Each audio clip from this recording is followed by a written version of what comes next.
প্রতিবেদনে সরকারি চাকরিজীবীদের বেতন বেড়েছে প্রায় ২.৫ গুণ। সেই সঙ্গে বৈশাখী ভাতা সহ রয়েছে বেশ কিছু সুবিধা। নতুন পে স্কেল নিয়ে বিস্তারিত জানাচ্ছেন শেখ ফরিদ।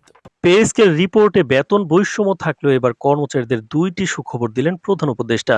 তো দর্শক, নবম পে স্কেলের আজকের সবচেয়ে গুরুত্বপূর্ণ নিউজটি শেষ পর্যন্ত দেখুন এবং শুরুতেই চ্যানেলটি সাবস্ক্রাইব করে রাখুন পরবর্তীতে নবম পে স্কেলের সকল আপডেট সবার আগে পেতে।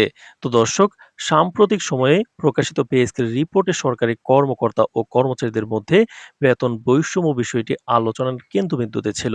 সরকারি কর্মকর্তা মহলে নতুন বেতন কাঠামোকে মোটামুটি সন্তোষজনক বলা হলেও কর্মচারীদের ক্ষেত্রে কিছু গ্রেডে প্রত্যাশিত হারে বেতন বৃদ্ধি না হওয়ায় ১১ থেকে ২০ গ্রেডে বেতন ব্যবধান নামাত্র দেওয়ায় অসন্তোষ দেখা দিয়েছে। তাই এই পরিস্থিতির মধ্যেই প্রধান উপদেষ্টা সম্প্রতি কর্মচারীদের জন্য দুটি গুরুত্বপূর্ণ সুখবর ঘোষণা করেছেন, যা রাজনৈতিক মহল ও সাধারণ কর্মচারী মহলে ইতিবাচক সাড়া ফেলেছে।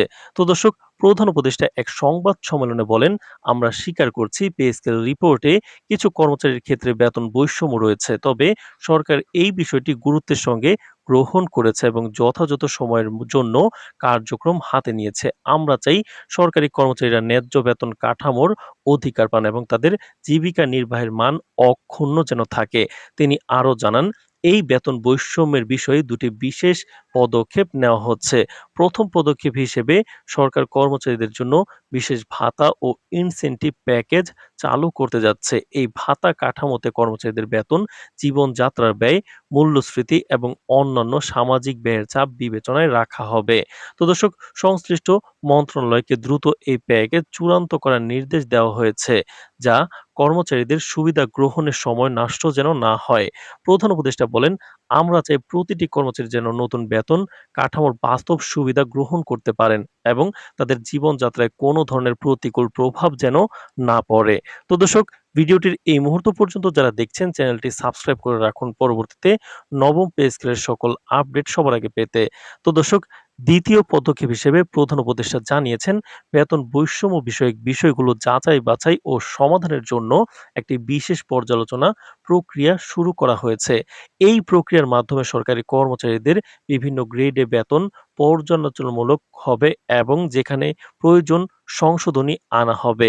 তিনি বলেন, পে স্কেল কোনো স্থির নিয়ম নয়, বাস্তবতার সঙ্গে মিলিয়ে প্রয়োজন হলে সংশোধনী আনা হবে। এতে করে যে কোনো বেতন বৈষম্য স্বচ্ছভাবে দূর হবে এবং কর্মচারীরা ন্যায্য বেতন নিশ্চিতভাবে পাবেন। প্রধান উপদেষ্টার এই ঘোষণা সরকারি সংগঠন ও সামাজিক মহলে ইতিবাচক প্রতিক্রিয়া সৃষ্টি করেছে। তারা আশা প্রকাশ করছে, এই পদক্ষেপ শুধুমাত্র ঘোষণা হিসেবে সীমাবদ্ধ থাকবে না, বরং দ্রুত বাস্তবায়ন করা হবে। কর্মচারীরা জানিয়েছেন, এই ঘোষণার মধ্যেই সরকার সদিচ্ছা প্রকাশ পাচ্ছে এবং তারা মনে করছেন এবার তাদের দীর্ঘদিনের অপেক্ষার অবসান হতে চলেছে। বিশ্লেষকরা বলছেন, সরকারি বেতন কাঠামো এবং বৈষম্য এবং সমাধান প্রক্রিয়া মূলত নির্বাচনী প্রেক্ষাপটেও গুরুত্ব পাচ্ছে। পে স্কেল কার্যকর করার ক্ষেত্রে ন্যায্যতা নিশ্চিত করা সরকারের নীতি এবং রাজনৈতিক স্বচ্ছতার প্রতিফলন। নির্বাচনী পরিবেশে কর্মচারীদের সুখবর দেওয়ার এই পদক্ষেপ সরকারের ভাবমূর্তিকে ইতিবাচকভাবে প্রভাবিত করতে পারে। তো দর্শক, এছাড়া সরকারি কর্মকর্তাদের বক্তব্যে জানা গেছে, নতুন পে স্কেল কার্যকর হওয়ার পর কর্মচারীদের জন্য যে ভাতা এবং ইনসেনটিভ প্রস্তাব করা হচ্ছে তা সাধারণ জীবনে অর্থনৈতিক বোঝা অনেকটা হ্রাস করবে। বিশেষ করে মধ্য ও নিম্ন গ্রেডের কর্মচারীদের জন্য এই পদক্ষেপ অত্যন্ত সহায়ক হতে পারে। তো দর্শক, ভিডিওটির এই মুহূর্ত পর্যন্ত যারা দেখছেন চ্যানেলটি সাবস্ক্রাইব করে রাখুন পরবর্তীতে নবম পে স্কেলের সকল আপডেট সবার আগে পেতে। তো দর্শক, সব মিলিয়ে পে স্কেল রিপোর্ট ঘিরে যে অস্থিরতা, অসন্তোষ ও উদ্বেগ তৈরি হয়েছিল, প্রধান উপদেষ্টার ঘোষণার পর তা অনেকটাই প্রশমিত হয়েছে। এখন মূল চ্যালেঞ্জ হলো যে ঘোষিত সুখবর বাস্তবায়নের পথে কত দ্রুত এগোবে এবং কর্মচারীরা বাস্তবে কতটা সুফল ভোগ করতে পারবে। বিশ্লেষকরা বলছেন, সরকারি কর্মচারীদের দৃষ্টি আকর্ষণের ক্ষেত্রে এই পদক্ষেপ এক গুরুত্বপূর্ণ ধাপ, যা ন্যায্যতা, স্বচ্ছতা এবং সরকারের প্রতি আস্থা বাড়াতে সক্ষম। তো দর্শক, নবম পে স্কেল এবং মহার্ঘ ভাতার যে কোনো গুরুত্বপূর্ণ আপডেট সবার আগে পেতে চ্যানেলটি সাবস্ক্রাইব করে রাখুন। আজ এ পর্যন্তই। ধন্যবাদ।